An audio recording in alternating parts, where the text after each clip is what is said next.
me, how can I help? So I think, as we discussed yesterday, that I am really looking forward to finding a new tutor that will kind of, help me strengthen or work on my weaknesses that, my previous tutor that I've worked with for almost a year wasn't able to help with those things. And I've been looking tutors around here and there, and I feel that I came across your course, and I feel that the sort of not only the guidance you provide with the course, but also the moral support, or the seeing you as a mentor, that is not only because I feel that moral support is, or any sort of support in general, is really, really essential to getting a higher score on this test.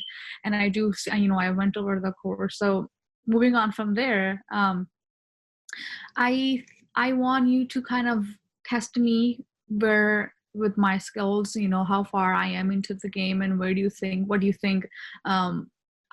what sort of course do you think that you offer would be the one that's suitable for me, for my condition, where I am in the process. Also a couple of other questions in terms of like the LSAT itself, like for example, when I was doing the games on the exam, I realized that on the practice test, I was able to make the deductions, but I don't really go deep into the deductions on the logic games. But when I was actually taking the exam, I barely made any deductions. So what I did was I followed the whatever the rules were, and I jot them. For sequencing, the rule is that my instructor have taught me is that you want to focus on the first and the last letter on the base, right? And make deductions there, and that's for sequencing games, and that's what I did. And if any sort of deduction that was apparent to me at the moment, I made those deductions. But other than that, the deep ones that you really have to, I think there was a really big inference for the last game that I missed out on completely. So I am not really good with deductions on the games, but I am able to finish the game without the deductions. But I think that, I don't know, and I'm also able to get the questions right as well. But I think it's just that I am not able to. Given that I have 53 minutes, I think even without a deduction, I should be able to finish the games. But my trouble with the games is that, like on the January exam, the fourth game was very different. I literally had no idea how am I supposed to, the first three games, I was able to get them done in like 30 minutes, let's say max 30 minutes. But the fourth game, I was like, I have no idea how to even do this. I couldn't even attempt to, finish it. So I just guessed on that game. So so my trouble, I guess, with the games would be that I don't have any idea if there's a new game that's a totally new game that I have no idea with, that I have never tried before. I don't know how to do it. Basically, I'm not like the one who's more creative and go out. And so that's the trouble I have with games, I guess. With reading calm, my instructor told me to go with speed reading, basically. I am able to finish with speed reading, but I think it's just that, like I don't know. I think I can still improve. I don't know how to improve on the reading calm, but I feel that it's the section that I'm missing, like minus 10 questions, and I want to know why am I missing, what is it that I'm doing that's the wrong way. I know I'm doing speed reading, but I also want someone to like help me kind of like sit down and where the hell am I going wrong? Where's the thinking process that's different or that is wrong, that's not helping me improve. With LR, I feel that I really, really need help with flaw questions and also missing assumption. My instructor taught me the technique for missing assumption is that you want to basically negate the answer choices, and if it goes back and attack. But I use that, but I have no idea, but it doesn't work out for me. I negate it and I go back, like the logical opposite, I find it. Sometimes I'm not able to find even the logical opposite. So if I end up finding it, I go back and negate it, I can't really seem to how. So I need help with that, definitely, and flaw questions. Here's my story. Yeah. Sure. All right. Well, there's a lot to unpack here, certainly more than we can cover in one conversation, but we'll try to hit on the major points in each area and see how I can help you out there. Now, you mentioned spotting errors and gaps in your thinking. That was the first thing you mentioned. Maybe there are some misconceptions you suffer from, and if we could figure out what those were, you could make some big gains. Oftentimes, those are the biggest insights my students get, are when they realize that they had been approaching a question type or section the wrong way, or approaching their study process the wrong way. And so if you're working really hard, but working inefficiently or doing something incorrect and repeating bad habits, that's obviously not good. So there's a lot we could work on there. Now, one of the biggest misconceptions I see from students is around, in logical reasoning, necessary versus sufficient assumption questions. Do you feel like you have a good handle on that? No? Okay. I don't know. I don't know. I think I do, but I don't think I'm not really good at them. Those are Oh, okay. Well, would you mind just explaining to me your understanding of each type? Yeah, so there are two types. One is how my instructor taught me is one is missing assumption, and the other one is just okay, forgot. Because I Okay. haven't touched the LSAT in like 2 months. Shit. The other, so basically, one of them involves a lot of conditional logic. And my instructor told me that basically every time you see a conditional logic, you want to pull the logic out, and then basically you want to fill in the answer choices, whatever one you're going to pick. You're going to plug that back in, and if it fills the gap between basically the premises and the conclusion, if you can, and you plug that thing in the middle, and if it connects the premises and the conclusion all together, then that's the answer.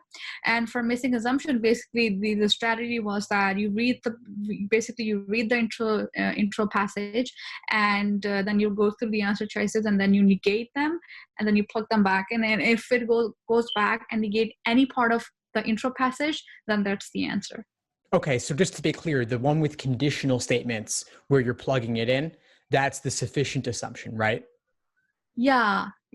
It is. Oh, yeah. Okay. So sufficient assumption questions, as you said, they do lend themselves to formal logic and diagramming, where you're laying out conditional statements a lot of the time. You could diagram evidence conditionals, conclusion conditionals, and then you could propose a new conditional statement in the form of a sufficient assumption. And that sufficient assumption, when combined with the evidence, will guarantee the conclusion 100%, leaving no ambiguity at all. Yeah. So sufficient assumption, you view the answer choices as new information. Again, when combined with the evidence, they guarantee the conclusion. Alternatively, necessary assumption questions, what you were referring to as missing assumption, which I don't love that phrase, by the way. I think it's a little bit confusing in certain regards because all assumptions are missing in a sense. But a necessary assumption is basically asking you for something that was implicit in the argument already and was required by the argument. So I think of these as a very specific kind of must be true question. And as you said, negation does work. The correct answer choice, when negated, will destroy the argument because it is required by the argument in order for the argument to work. Mm-hmm. Now, you talked about difficulty with logical opposites, like logical negations of answer choices. And that's a really real problem area for a lot of students, especially when it comes to negating conditional statements, which is a bit more complex to do, because in those cases, you're not actually negating the variables. You are negating the arrow itself. So a statement saying X requires Y or X only if Y, you're not negating X or Y. You're negating the only if. You're negating the requires. So if the statement in the original is X requires Y, the negation would be X does not require Y. Simple as that. So you're negating the requirement itself. Yeah. Now, you tell the difference between these question types based upon a key word or phrase in the question stem that is synonymous with necessity or sufficiency. So necessary assumption questions will have words and phrases in the question stem like depends upon, requires, and assumes, all synonymous with necessity. Sufficient assumption questions, on the other hand, have words and phrases that are synonymous with sufficiency, like allows, enables, properly inferred if assumed, and properly drawn if assumed.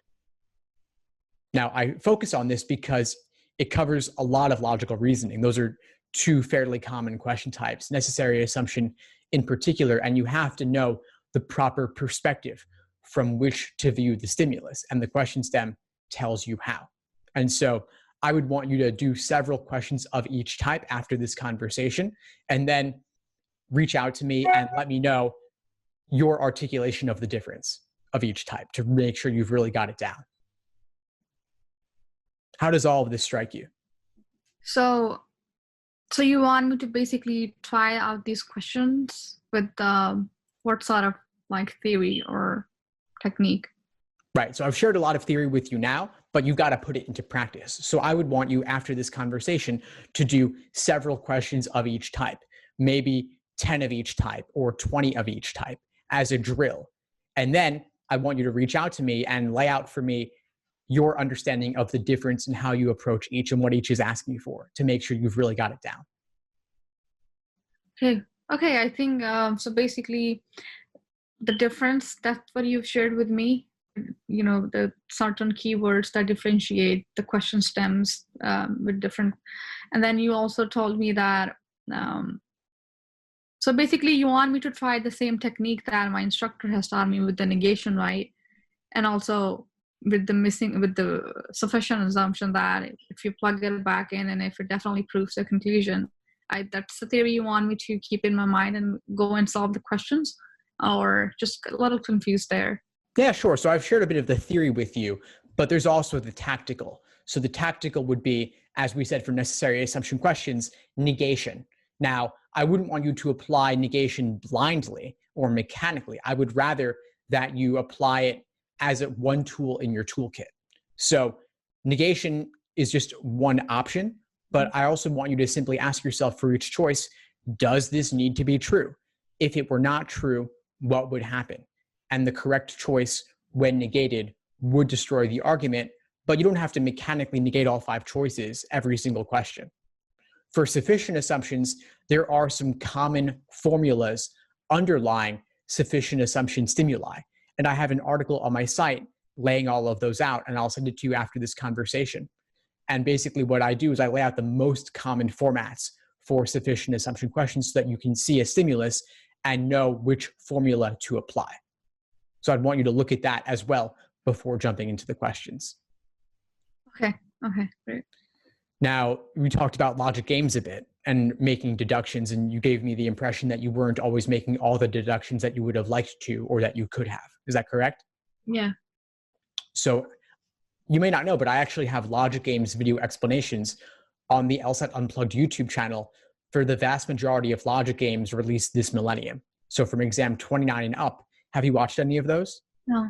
So if you want to learn to make more deductions, I would say watch the explanation videos because I'm laying it all out for you. And of course, my way is not the only way to approach these, but it could shed some light for you on how to solve these games more efficiently and show you a different perspective on those. Mm-hmm. So I think that would be a good starting point. And also, of course, there's redoing games. There's enormous value in redoing logic games to see them from a different perspective, maybe 3 times and then take a break, do it another time, look at explanations from a few different sources, not just mine, and then compare your results and see what you like best in terms of the style. Okay. And how about the reading comp? So where do you feel you're going short in reading comp? You talked about speed reading a lot. Do you feel like speed reading is really serving you? I don't know. I'm still missing a good amount of questions. So speed reading, I think, has some value, but it's somewhat limited. I think, of course, you want to get faster at reading, especially for the digital LSAT reading on a screen. So there are a couple of tools I recommend for this. One is called Spreeder.com, Spreeder. The other is called Phrase Reader, Prase reader.com. And what they do is they allow you to copy paste text into a field, and then you can display it to yourself at different speeds. So you can kind of put yourself on a reading comprehension treadmill to get faster. But a lot of other speed reading techniques are really about focusing on topic sentences and skimming over the details.